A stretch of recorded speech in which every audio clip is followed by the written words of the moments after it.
All right, so it's January 2026, and if you scan the cultural landscape, there's this one figure who just, I mean, he refuses to go away. And by all logical and medical accounts, should have gone away, what, 50 years ago? Exactly. A guy who was supposed to be a casualty by 1974, tops. We were talking about James Newell Osterberg Jr. But nobody calls him that. Nobody calls him that. Yeah. To the world, he is and always will be Iggy Pop. And the reason we're doing this deep dive is, it's not just that he's a rock star. It's that he is a walking, breathing paradox. Completely. I mean, think about it. This is the man who basically invented the stage dive, who rolled around in broken glass as part of the show. And now, here in 2026, he's a respected scholar of Roman history, and get this, he's the face of a Dom Perignon champagne campaign. It's a pretty jarring image, isn't it? The guy who wrote "I Want to Be Your Dog" is now selling you luxury bubbles. It is. But when you dig into the stack of notes we have here, I mean, biographies, discographies, session notes, even academic journals, you start to realize it's not a contradiction. It's a survival strategy. Yeah. That's it. That's the whole story. And that's our mission for this deep dive. We want to get past the cartoon version of Iggy Pop, the wild animal. The shirtless maniac. Right. And understand the brain behind the chest. We're going to look at his musical evolution, the absolute truth about his crucial friendship with David Bowie, and just the sheer biological miracle of his survival. And we also have to touch on the cost of that survival. Because, you don't live a life like that without leaving some wreckage behind you. Absolutely. So let's get into it. And I think to understand the Godfather of Punk, you have to go right back to the beginning. Because the mythology, it says he crawled out of a sewer in Detroit, fully formed and furious. But the reality is, he crawled out of a master bedroom in a trailer park in Ypsilanti, Michigan. And I want to pause on that. Because trailer park is usually shorthand in rock bios for, like, poverty and neglect. Right, you picture the broken down cars, the desperation, the wrong side of the tracks kind of thing. But for Jim Osterberg, and let's call him Jim for a bit, it was the complete opposite. He was born in Muskegon in '47, but he grew up in the Coachville trailer court. His dad, James Sr., was an English teacher and a baseball coach. His mom, Luella, was this very proper woman of Danish and Norwegian descent. So it's a tiny space, but it's intellectually rich. And more than that, it was incredibly supportive. Oh, massively supportive. And there's this one story in the notes, the story about the drum kit, that I think explains almost everything about his later success. It totally flips the script on that whole neglected rock star cliche. It's the rosebud moment of his life, honestly. So Jim gets interested in drums in the 5th grade. At first, he's just banging on rubber pads he glued to a piece of plywood. As you do. But he gets good. He needs a real kit. Now, you've been in a trailer.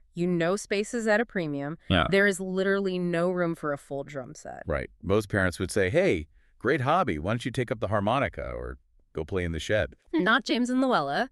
They evacuated their own bedroom. They gave the master bedroom, the biggest room in the trailer, to their teenage son so he could set up his drums. They moved themselves into the tiny guest nook. That's incredible. I mean, that's a massive signal to send to a kid. It's basically saying, your creative noise is more important than our comfort. Your dream is the most important thing in this house. And he knew it. He said in interviews that he went to school with kids whose dads were like Ford executives, rich kids from the country club. But he said he felt richer than them. He had this arrogance because he knew his parents were all in on his potential in a way those other parents weren't. So you have this bedrock of unconditional support, which again, creates this weird dynamic in high school. Yeah. Because we expect the future Godfather of Punk to be a juvenile delinquent, right? Slashing tires, getting into fights. Not even close. In high school, Jim Osterberg was kind of preppy. Yeah. He wore chinos and cashmere sweaters. He was on the student council. He hung out with the popular kids. He didn't smoke. He didn't drink. He didn't do drugs. It's almost disappointing. You want to hear that he was a rebel from day one? Well, the rebellion was internal. He was watching, he was observing, he was learning how to be a chameleon, and he started playing in bands, of course. He was a drummer. One of his first bands was a group called the Iguanas. And there it is. The origin of the name. Part of it, that's where Iggy comes from. But it wasn't a cool nickname at first. It wasn't like the boss or the king. No, it was actually meant to be mocking. When he later joined a blues band called the Prime Movers, the older, more serious blues guys would call him Iggy to remind him of his, bubblegum pop past with the Iguanas. It was meant to belittle him, like, oh, here comes Iggy, the kid from the pop band. So he took an insult and made it his brand? And what about the pop part? That came a little later. He shaved off his eyebrows, which was probably the first real sign of the wild man to come. And apparently people started saying he looked like this local character in town named Jim Pop. So Iggy Pop. Yeah. It was just this accidental collision of a high school band and a guy with no eyebrows. It's amazing how these iconic names just sort of happen. 'Kay. Okay, so we have the supportive parents, the cashmere sweaters, the accidental name. How do we get from that guy to the guy cutting his chest open with a broken bottle? There has to be a catalyst. There was a huge one. It's 1967. He's at the University of Michigan, and he goes to see a concert. He goes to see The Doors, Jim Morrison. the Lizard King himself. Now, you have to put yourself in that moment. In 1967, a rock performance was usually about being good, playing the songs correctly, singing in tune, being professional. Well, even entertaining. Morrison comes out on stage, and he is a complete disaster. He's very likely tripping on acid. He's probably drunk. He's not singing the songs so much as screaming bits of them. He's antagonizing the crowd, yelling obscenities. He's lurching around like he's about to be sick. I mean, most people in that audience probably wanted their money back. Yeah. They thought they were seeing a train wreck. But Iggy saw something completely different. He had a genuine revelation. He's watching Morrison, and he's thinking, this guy is treating the audience like dirt. He can't even perform properly tonight, and yet he has the #1 record in the country. It was permission. It was total permission. It was the realization that a performance didn't have to be about technical perfection or pleasing people. It could be about confrontation. It could be about theater. It could be about danger. And that right there, that's the seed that grows into the Stooges. So let's talk about the Stooges, because musically, this is where we need to define some terms. We throw the word punk around a lot, but the Stooges are what we call proto-punk.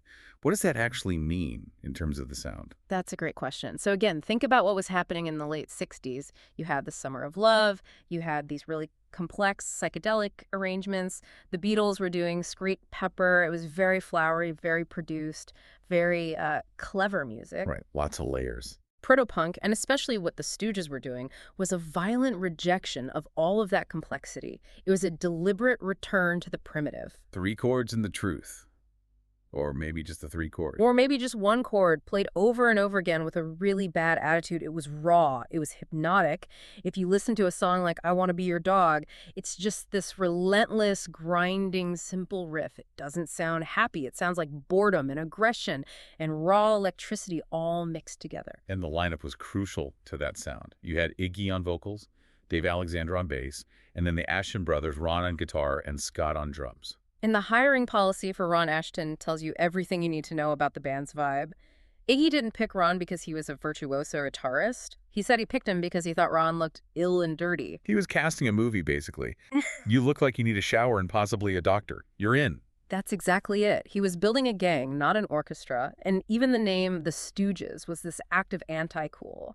I mean, nobody in 1968 thought the Three Stooges were cool. No, they were old-timey comedians. It's like naming your band the Marx Brothers or something. Exactly. And the story behind it is fantastic. Ron Ashton actually tracked down Mo Howard from the actual Three Stooges and called him on the phone to ask for permission to use the name. I love this. He called a real Three Stooge. He did. And Mo Howard, who was probably just completely confused as to why some long-haired kid from a rock band was calling him, basically said, I don't care what you call yourselves as long as you're not the Three Stooges, and then he just hung up. So, green light from Mo.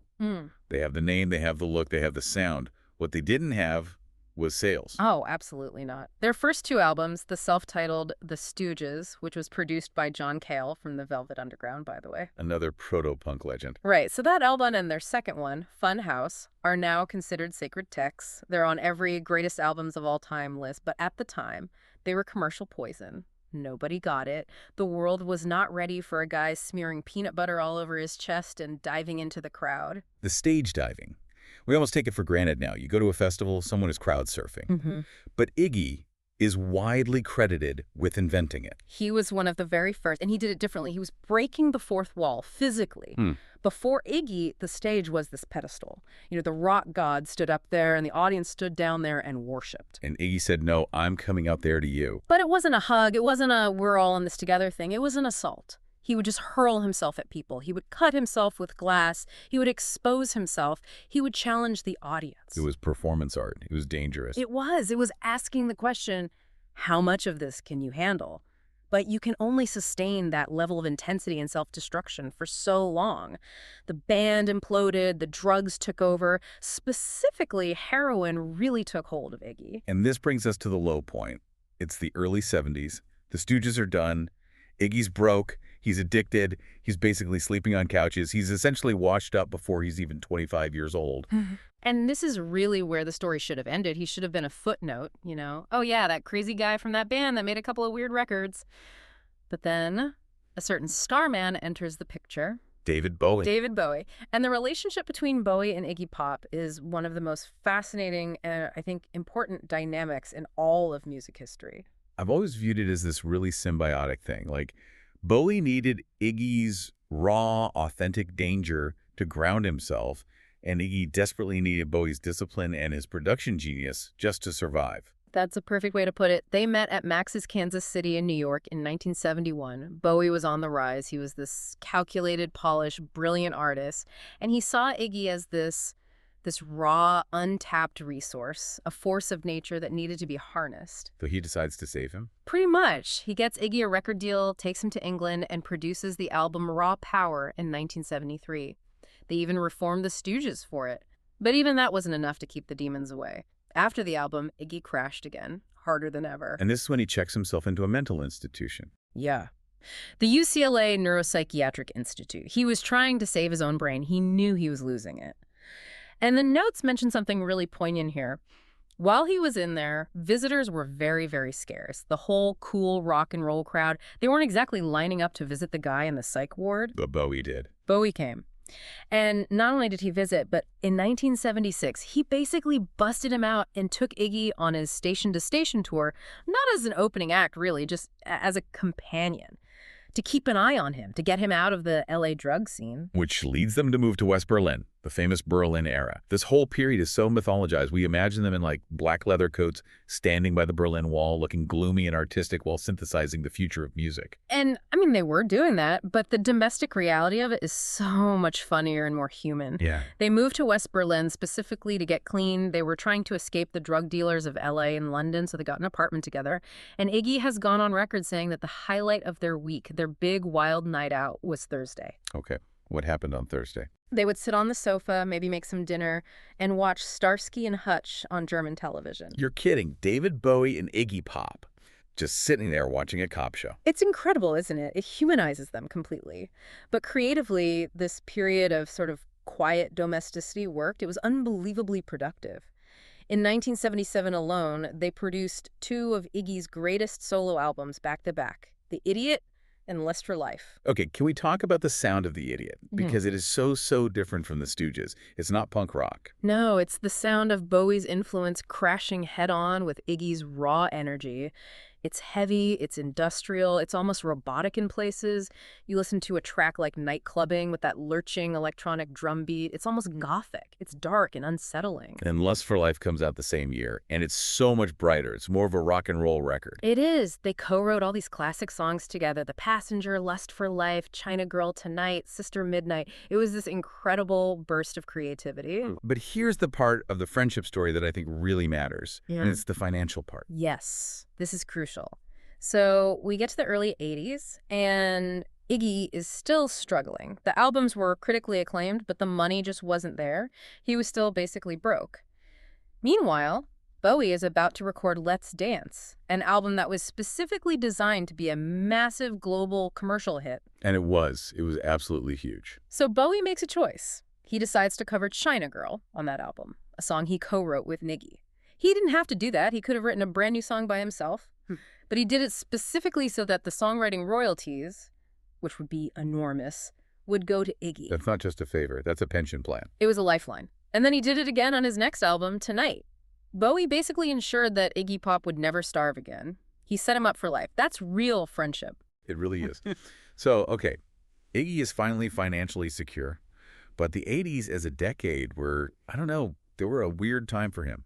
I feel like every original punk rocker had a bit of a midlife crisis in the 80s, trying to figure out where they fit in with all the synthesizers and big hair. It was a total roller coaster. He released these albums like Soldier and Party that were, kind of hit or miss. He was trying to fit into the new wave sound. But that self-destructive impulse, it hadn't fully left the building. There's a famous incident in 1981 at a show where he just smashes a microphone into his own face. Accidentally. No, completely on purpose. In the heat of the performance, he snapped a front tooth right off at the root. Boom, gone. It was like he needed to feel something real in the middle of all that 80s gloss. Wow. But he also found some real commercial success on his own terms. In 1986, he releases the album Blah, Blah, Blah, again produced by Bowie, and it had the song Real Wild Child, Wild One. Which sounds very 80s. You can hear the production. Lots of reverb. Very produced. But it was a legitimate hit in the UK and Australia. And then in 1990, he has his only US top 40 hit, the duet Candy, with Kate Pierson from the B-52s. It's just such a great song. It's a sweet pop song. It proved he could actually sing, not just scream and snarl. Exactly. But the real cultural reset, the moment Iggy became truly cool again for a whole new generation, was 1996. Trainspotting. Danny Boyle's movie. That opening scene, you see Ewan McGregor just running full tilt from the cops, the freeze frame, and then that iconic drum beat kicks in, thump, thump, thump, thump. Lust for life. And suddenly, Iggy Pop wasn't this relic from the 70s anymore. He was the sound of adrenaline. He was the sound of youthful rebellion for the entire Britpop generation. It just opened the door for everything that came after. And he walked right through that door and into Hollywood. Yeah, he kind of did. He became this really interesting character actor. He showed up in John Waters' Crybaby with Johnny Depp and Jim Jarmusch's Dead Man the Crow, City of Angels. He was just popping up in these cool indie movies. But my absolute favorite fun fact from the notes has to be his appearance on Star Trek, Deep Space Nine. Iggy Pop in space. I mean, you can't make this stuff up. It was 1998. He played a Vorta, which is this alien race named Yelgrun, in an episode called The Magnificent Ferengi. And he's in the full prosthetics, the spacesuit, the whole deal. And he played it completely straight. It just shows you he wasn't trapped by his own persona. He was willing to be a working actor and just, do the job. I want to pivot now to something that I think is the most surprising part of this whole deep dive. We see the body, right? We see the veins, the sweat, the leather skin, and we assume he's just pure instinct, a primal force. Right. All-eyed, no ego. But Iggy Pop is a serious intellectual. This is the part that people always miss. Jim Osterberg is incredibly well-read. And I don't mean he reads, rock biographies. I mean, he reads the classics. The notes mention Edward Gibbon's The Decline and Fall of the Roman Empire. That's not light reading. He doesn't just read it. He analyzes it and writes about it. In 1995, he actually published an article in a proper academic journal called Classics Ireland. Wait, for real? A peer-reviewed journal? Yes. The article was titled Caesar Lives. And in it, he wrote about reading Gibbon's masterpiece while he was on tour in the American South. And he draws these incredible, brilliant parallels between the bread and circuses of the Roman Empire and the United States in the 20th century.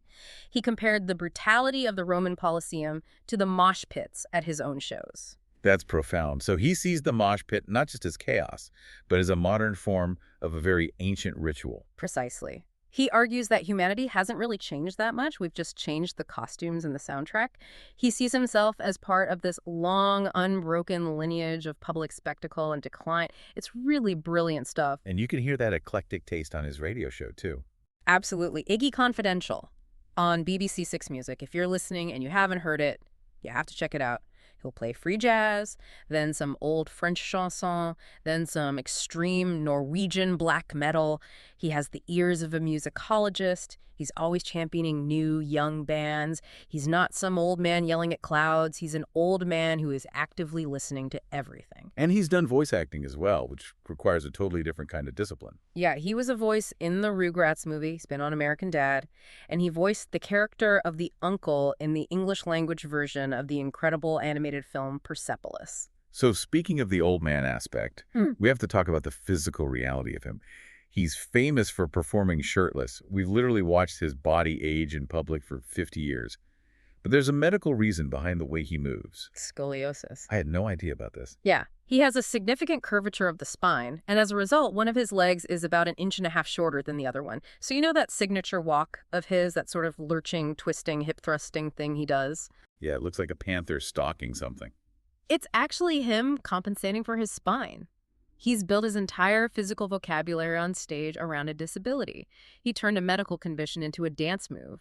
It explains why he's always contorted and twisted on stage. He's working with his body's limitations and pain. That adds such a layer of grit to the whole performance. But look, we can't do a proper deep dive without looking at the dark side. We've talked about the drugs, but there are other controversies in his personal life that we need to address if we're being honest about the full biography. We do. You can't sanitize the 70s rock scene, and Iggy was right in the middle of it. The most significant controversy, and one that's been re-examined a lot recently, involves a woman named Sable Starr. She was a very prominent figure in the LA groupie scene of that era. She was. And the historical record, including his own admissions, shows that when Iggy was 23 years old, he began a sexual relationship with her. She was 13 years old. And just saying those numbers out loud like that. It's stark. And in the context of the 1970s baby groupie culture, it was unfortunately common and often romanticized or overlooked by the music press at the time.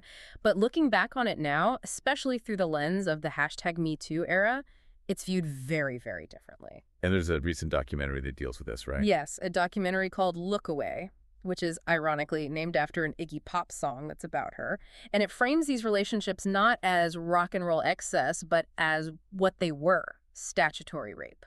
And it's important for us, as we look at the whole legacy, to acknowledge that that is part of the history. It's the complexity of these figures, and there have been other more recent stumbles, too. Right. In 2007, during a BBC interview at the Glastonbury Festival, he used a racist slur, "pocky shop," to describe a convenience store. I remember that making headlines at the time. Oh, yeah. It caused a big stir. He claimed he wasn't aware of the negative connotation, that it was just some slang he'd heard, but it led to a lot of complaints, and he had to issue a formal apology. It's a reminder that even a cultural icon isn't immune to ignorance or making really serious mistakes. So we have the genius, the survivor, the intellectual, and the deeply flawed human being, all wrapped up in that leathery skin. Let's bring it up to the present day, the elder statesman era. The Stooges finally got their due. They did. They reunited in 2003 with the surviving Asheton brothers, and then in 2010, they were finally inducted into the Rock and Roll Hall of Fame. How did he take it? I feel like the classic punk rock thing to do would be to spit on the award or not show up. You would think so, but by his own account, he cried. He apparently cried for 2 hours straight when he heard the news. Wow, why do you think he had such an emotional reaction? Because for 40 years, he was the outsider. He was the commercial failure. He was the guy the establishment looked down on. And to finally be recognized by that same establishment, I think it validated the entire struggle. It meant his parents' sacrifice of giving him their bedroom all those years ago. It wasn't for nothing. But the band didn't last long after that induction. No, sadly. Ron Asheton passed away in 2009, and his brother Scott died in 2014. Iggy is really the last Stooge standing now. But he didn't stop. In 2016, he released the album Post-Pop Depression. And I would argue this is his best, most vital work since the Berlin era with Bowie. I completely agree. He collaborated with Josh Homme from Queens of the Stone Age. And the album is this incredible meditation on mortality and legacy. He knew his friends were dying. Bowie passed away just before the album came out. The album sounds like a man settling his affairs, but in the most powerful way. And it became his highest charting album ever in the U.S. And he's still going. He released Free in 2019, Every Loser in 2023. But he did finally retire one thing. The stage diving. The insurance premiums must have finally gotten too high. I think his body's premiums got too high. He finally admitted around 2022 or 2023 that he was just too rickety to do it anymore. He said he didn't want to rely on the audience to catch him, which is probably a wise medical decision for a man in his late 70s. But he's not exactly knitting on the front porch. Yeah. We mentioned the 2025 and 2026 timeline at the start of this. He's as active as ever. He is everywhere. In 2025, his song Punk Rocker, which was a collaboration he did with the Teddy Bears, was featured prominently in the new Superman movie. Superman and Iggy Pop. That is another combination I did not see coming. And as we said, he headlined the CBGB Festival in Brooklyn in September of 2025. He is closing in on 80 years old, and he's still headlining punk festivals named after the club where it all started. And the champagne. We have to come back to the champagne. The Dom Perignon campaign, May 2025. It's the ultimate paradox. So here is the final provocative question for you, and for you listening. Does doing a champagne ad undo the entire punk rock legacy? Is it selling out? I've thought about this a lot, and my answer is no, I don't think it's selling out. I actually think it's winning. How so? Explain that. Look, Iggy Pop's central goal from the very beginning was freedom. He wanted to be free of convention, free of poverty, free of expectations. He survived the heroin addiction that killed so many of his peers. He survived the years of poverty. He survived the critics who called his music unlistenable garbage. He has outlived the entire system that tried to crush him. Right. So now, if he wants to sit in a beautiful house, sip the most expensive champagne in the world, and get paid a fortune to do it, all while still making exactly the uncompromising music he wants to make, that's not selling out. That's the ultimate punk rock move. He beat the house. He didn't just survive the game, he broke the bank and is drinking their booze. Exactly. He is 78 years old. He has earned the bubble. That is a fantastic perspective. He's the last of the Mohicans, and he's enjoying the spoils of war. And probably reading Roman history while he does it. Well, on that note, I think I am going to go listen to The Idiot again tonight. But this time, I'm going to be listening for the scoliosis, for the sorrow, and for the sound of survival. Do it. And really listen to the production on Night Clubbing. It's a masterpiece, unparalleled. Will do. And to you, listening right now, thanks for taking this deep dive with us. Keep exploring. Stay curious. Yeah.